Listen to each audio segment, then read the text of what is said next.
Welcome everyone on our Civil Tech by ND YouTube study channel.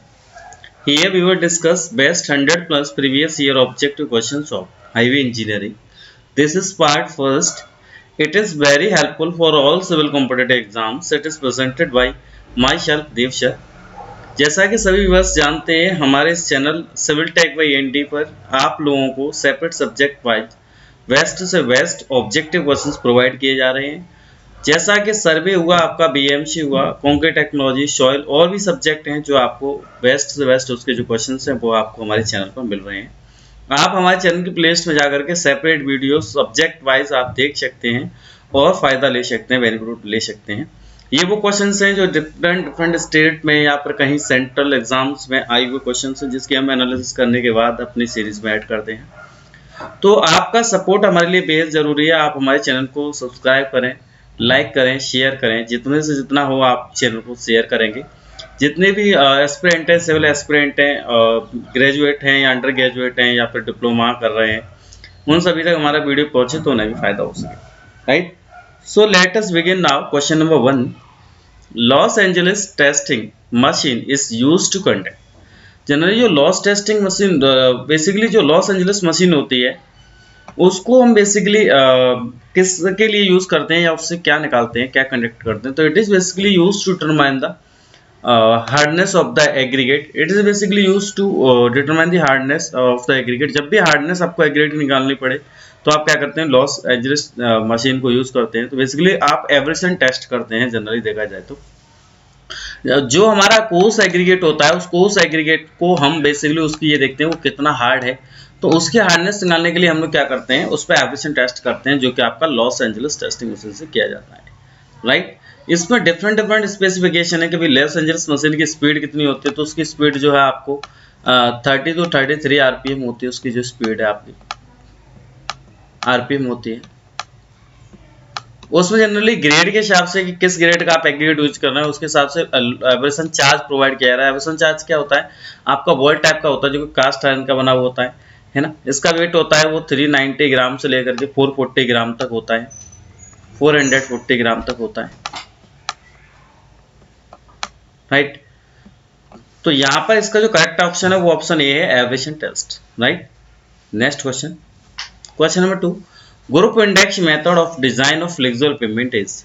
जो आपका group index method होता है जो आपके फ्लेक्सिबल डिजाइन पेमेंट के लिए बेसिकली यूज किया जाता है, उसका यहाँ पर बेसिकली क्या स्टेटमेंट है। तो पहला है थ्योरेटिकल मेथड है क्या वो, तो ऑप्शन फर्स्ट है a theoretical method. Option B है a empirical method based on the physical property of subgrade soil.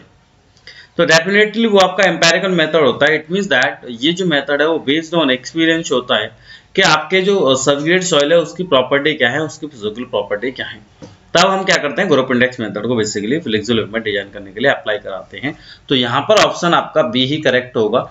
It is basically based on an empirical method based on physical property of subgrade soil. Right, so question number 3, next question 3, which of the following is considered to be the highest quality construction in the group of block top pavement। Generally आप जब भी highway बना रहे हैं तो highway के लिए basically highest construction quality provide करना चाहते हैं उस हाईवे के बेसिकली सरफेस पर। तो आप इनमें से कौन सा बेसिकली मटेरियल यूज करेंगे सरफेस के लिए। तो क्या आप जनरली मेस्टिक एस्फाल्ट यूज करेंगे, क्या आप सीट एस्फाल्ट यूज करेंगे, क्या फिर बिटुमन कारपेट यूज करेंगे या फिर बिटुमन कंक्रीट यूज करेंगे। तो जनरली हम बेस्ट से बेस्ट जो है क्वालिटी प्रोवाइड कराने के लिए हाईएस्ट क्वालिटी कंस्ट्रक्शन जो प्रोवाइड कराते हैं बेसिकली जो group of black top payment basically होता है। तो उस ग्रुप पे हम बिटुमिनस कंक्रीट को बेसिकली क्या समझते हैं, हाईएस्ट क्वालिटी कंस्ट्रक्शन मटेरियल समझते हैं। तो यहाँ पर हम ऑप्शन डी को मार्क करेंगे। Option D is the correct answer of question number 3। Question number 4, when the width of car parking space and width of street are limited. जब आपकी पार्किंग की स्पेस लिमिटेड हो और उसकी जो विड्थ है पार्किंग की वो भी लिमिटेड हो, तो जनरली कौन सा पार्किंग सिस्टम आप फॉलो करेंगे। तो ऐसे केस में जनरली हम पैरेलल पार्किंग फॉलो करते हैं जहां पर स्पेस बहुत ही कम होता है या पार्किंग विड्थ आपकी बहुत ही कम होती है। राइट, ध्यान रखिएगा वहां पर maximum number of maximum vehicle आपका जो है ज्यादा नंबर ऑफ जो व्हीकल्स हैं आपके मैक्सिमम वहां पर क्या कर सकते हैं, पार्क हो सकते हैं। तो एक्चुअली यहाँ पर जो ऑप्शन ए है वही करेक्ट है। तो option A is the correct answer of question number 4। Next question number 5, When the bituminous surfacing is done on already existing block top road or over existing cement concrete road, the type of treatment given is, देखिए आपका जब भी road होगा, मान लीजिए road surface है, इस तरह से रोड है कोई, है ना, इस रोड पर जनरली हम इस रोड की अगर बात कर रहे हैं तो इस रोड पर बेसिकली क्या है, इस रोड पर जनरली देखना यह है कि अगर इस रोड पर हम कोई as a primary material provide करा रहे हैं तो उसे हम प्राइम कोट बोलेंगे। जनरली आपका बाइंडिंग मटेरियल की तरह होता है जो सबसे पहले बेसिकली सरफेस पर दिया जाएगा, जो आपका सबग्रेड होगा वहां पर आप कोर्स एग्रीगेट प्रोवाइड करा देंगे, देन वहां पर आप क्या करेंगे, प्राइम कोट प्रोवाइड करा देंगे। अगर आपका कोई एग्जिस्टिंग सरफेस है पहले से, वहां पर आप देन ट्रीटमेंट कर दे रहे हो, कोई बाइंडिंग मटेरियल दे रहे हो, तो हम वहां पर क्या देंगे, टैग कोट देंगे। अगर आप फाइनल फिनिश कर रहे हो आप अपने सरफेस को, तो वहां पर हम क्या देंगे, सील कोट देंगे। तो यहाँ पर एग्जिस्टिंग ब्लॉक टॉप सरफेस की बात हो रही है, existing block top road over the existing cement, तो इसके केस में हम लोग क्या करते हैं, टैग कोड को फॉलो कराते हैं, तो टैग कोड प्रोवाइड कराएंगे। तो option B is the correct answer question number 5। Question number 6, in the penetration mechanism construction the bitumen is, basically जो आपका पेनिट्रेशन मैकेनिज्म कंस्ट्रक्शन होता है जनरली उसमें बिटुमेन के लिए पूछा है, तो पहला ऑप्शन है spread over the aggregates, spread after the aggregates are spread and compacted. तो बेसिकली हम उसे क्या करते हैं, स्प्रेड कब कराएंगे, after the aggregate are spread and compacted. जब आपका एग्रीगेट कैसा हो जाएगा, स्प्रेड हो जाएगा, देन वो अच्छे से कॉम्पैक्ट हो जाए, तब हम क्या करते हैं, आपका जो है पेनिट्रेशन मैकेनिज्म कंस्ट्रक्शन है उसे हम बेसिकली उस पर जो है बिटुमेन प्रोवाइड करा देते हैं। बिटुमेन को कब स्प्रे कराएंगे, कब प्रोवाइड कराएंगे, after the spreading of the aggregate and then compacted, then will provide the bitumen on the surface, right. तो option A is the correct answer question number 6। Question number 7, the drain which is provided parallel to railway to intercept and divert the water from hill slope is known as, generally जो आपका drain है वो provide कर रहे हैं parallel to the roadway और to intercept and divert the water from hill slope. ऐसा देखना है कि हिल स्लोप से बेसिकली क्या हो रहा है, आपका रोडवे से जो है इंटरसेप्ट है वहां से क्या कर रहे हैं आप, बेसिकली उससे डाइवर्ट देख रहे हैं वाटर को। तो ऐसे केस में उससे बेसिकली क्या बोलते हैं, तो उससे हम क्या बोलेंगे, कैच वाटर ड्रेन बोलेंगे। तो ऑप्शन यहाँ पर बी करेक्ट है, तो option B is the correct answer question number 7। Question number 8, the function of an expansion joint in rigid pavement is, rigid pavement का फंक्शन क्या है, आपने जनरली रिजिड पेमेंट के बारे में सुना होगा जिन्हें हम आरसीसी रोड बोलते हैं। तो रिजिड पेमेंट के केस में कौन सा फंक्शन करेक्ट है, पहला है रिलीव वार्पिंग स्ट्रेस, बिल्कुल करेक्ट है, वहां पर हम क्या करते हैं, वार्पिंग स्ट्रेस को रिलीव करेंगे।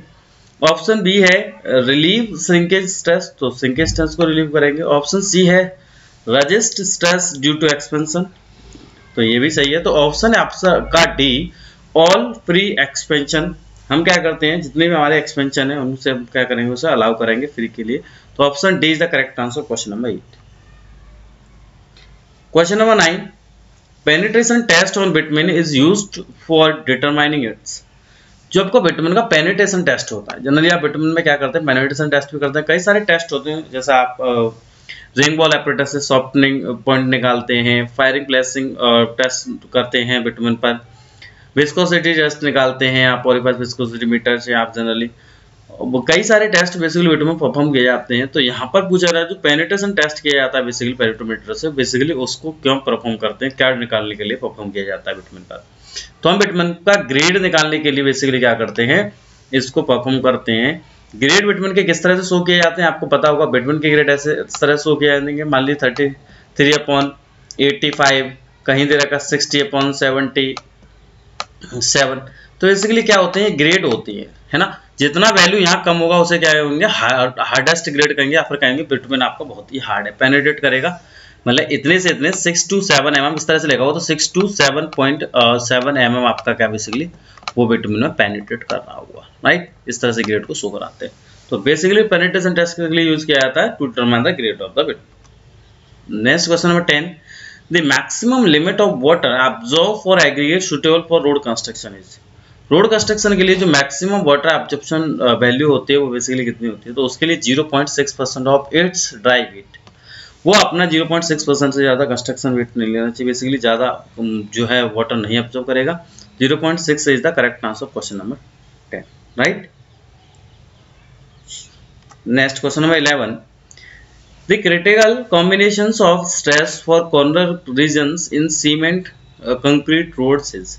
देखिए कई सारी स्ट्रेस होती हैं जो आपकी जनरली आरसीसी रोड पर लगती हैं, जैसा कि मान लीजिए आपकी कॉर्नर स्ट्रेस होती है, वार्पिंग स्ट्रेस होती है, फ्रिक्शनल स्ट्रेस होती है, लोड स्ट्रेस होती है, कई तरह की स्ट्रेस है जो आपके आरसीसी रोड पर बेसिकली देखने को मिलती है।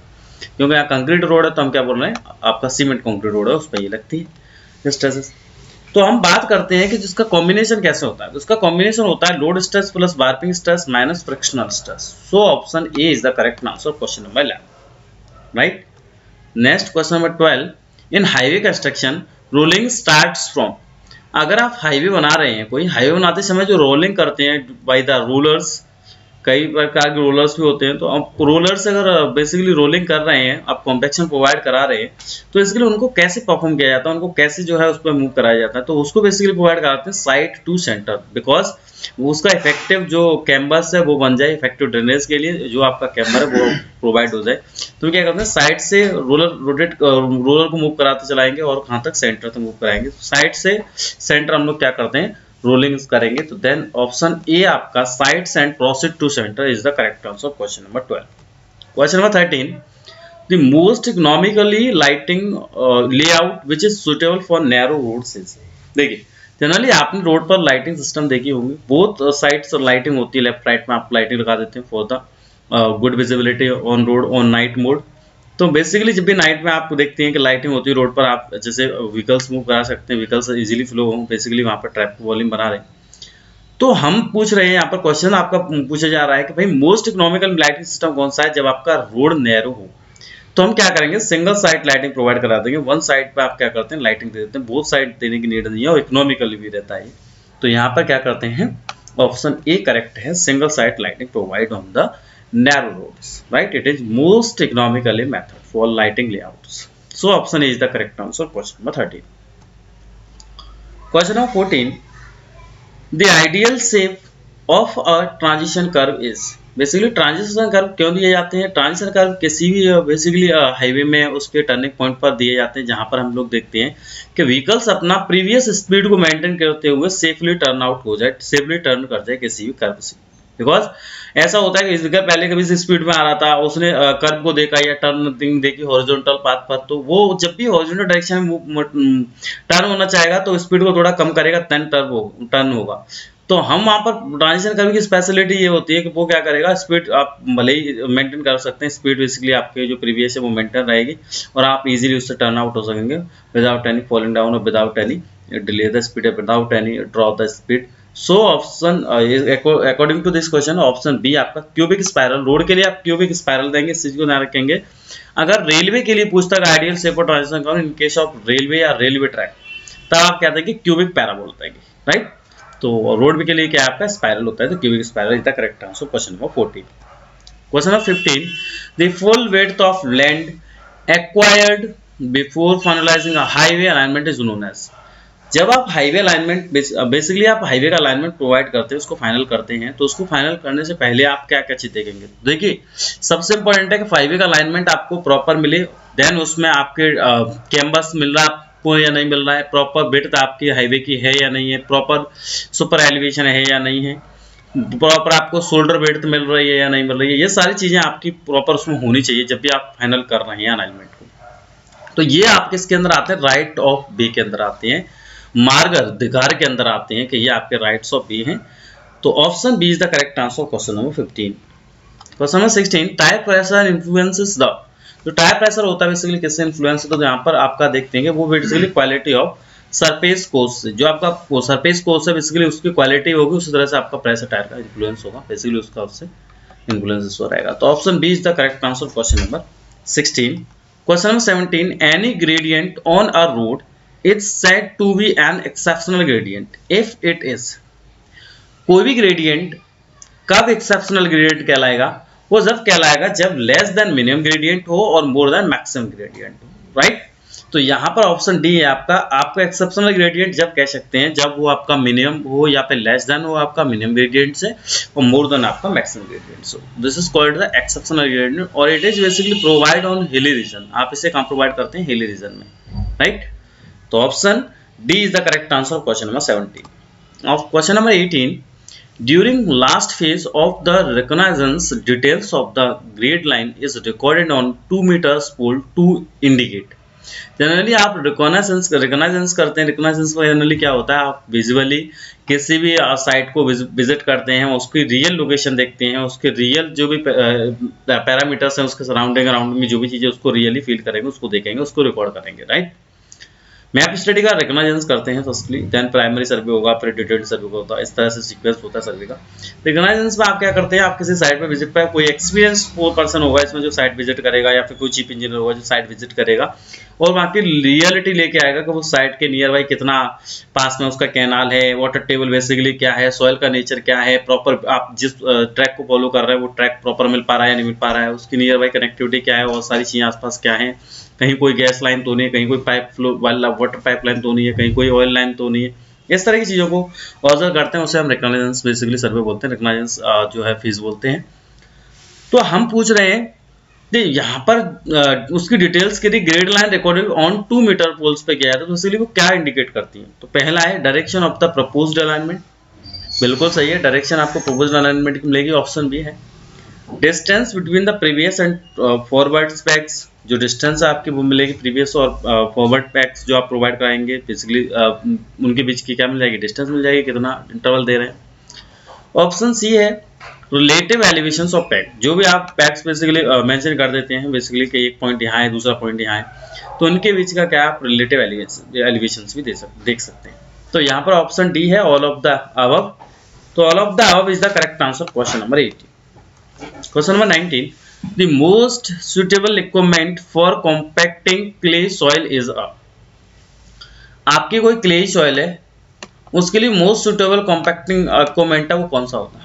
मोस्ट सुटेबल जो कॉम्पैक्टिंग इक्विपमेंट होता है क्ले सॉइल के केस में, वो आपका होता है सी फुट रोलर. कौन सा होगा, C foot roller. Right. Coarse aggregate compaction के लिए आपका कौन सा होता है, वाइब्रेटर होता है. और अगर एक और पॉइंट, अगर वाइब्रेटर नहीं मिलता है आपको, मान लीजिए सैंडी सॉइल है, उसको कॉम्पैक्शन करते हैं तो हम किससे करते हैं, स्मूथ व्हील रोलर से. राइट. लेकिन क्ले सॉइल के केस में आप किससे करेंगे, सी फुटेड रोलर से या सी फुट रोलर से.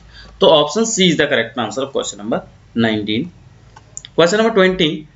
एक्सेसिव कैम्बर ऑन पेमेंट्स में कॉज, जो एक्सेसिव कैम्बर आप देते हैं पेमेंट पर, उसको बेसिकली क्या कार्ड है, क्यों प्रोवाइड करते हैं, उसका क्या रीजन हो सकता है.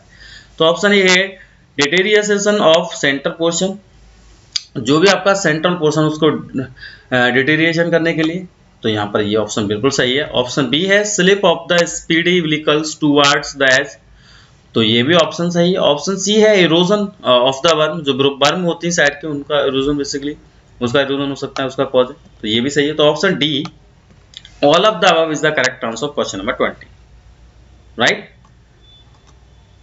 Thank you viewers. जैसा कि सभी देख रहे हैं, हमारे पार्ट फर्स्ट में 20 क्वेश्चन है और हर एक पार्ट में हम 20 क्वेश्चन लेके आते हैं और लास्ट में हम 20 से अब क्वेश्चन लेके आते हैं, जिसे हम 100 plus previous year objective question series बोलते हैं. तो आप सब हमारे साथ बने हुए हैं, देख रहे हैं आप किस तरह के क्वेश्चन हम ला रहे हैं. और ये क्वेश्चन काफी एनालिसिस करने के बाद हम लाते हैं. जो भी व्यूअर्स या जो भी हमारे चैनल पर डेली पढ़ता है या जिसको बेसिकली कंटिन्यूस रहता है, कंटिन्यू हमारे चैनल को फॉलो कर रहा है, देख रहा है वीडियोस को, उन सभी व्यूअर्स को पता है कि हमारे चैनल में कितनी स्पेशलिटी, हम कितना इसमें जो है बेसिकली फोकस करते हैं एनालिसिस को, कहाँ से कौन सा क्वेश्चन आया हुआ है, किस स्टेट में कौन सा एग्जाम आया हुआ है और आपके लिए कितना इंपॉर्टेंट है, उसे हम यहाँ पर लाते हैं. तो thank you again all of you. आप हमारे चैनल को सब्सक्राइब करें, लाइक करें, शेयर करें, जिससे मोटिवेशन मिले और आगे हम कंटिन्यू और अच्छा आपको दे पाए. Thank you. जय हिंद, जय भारत.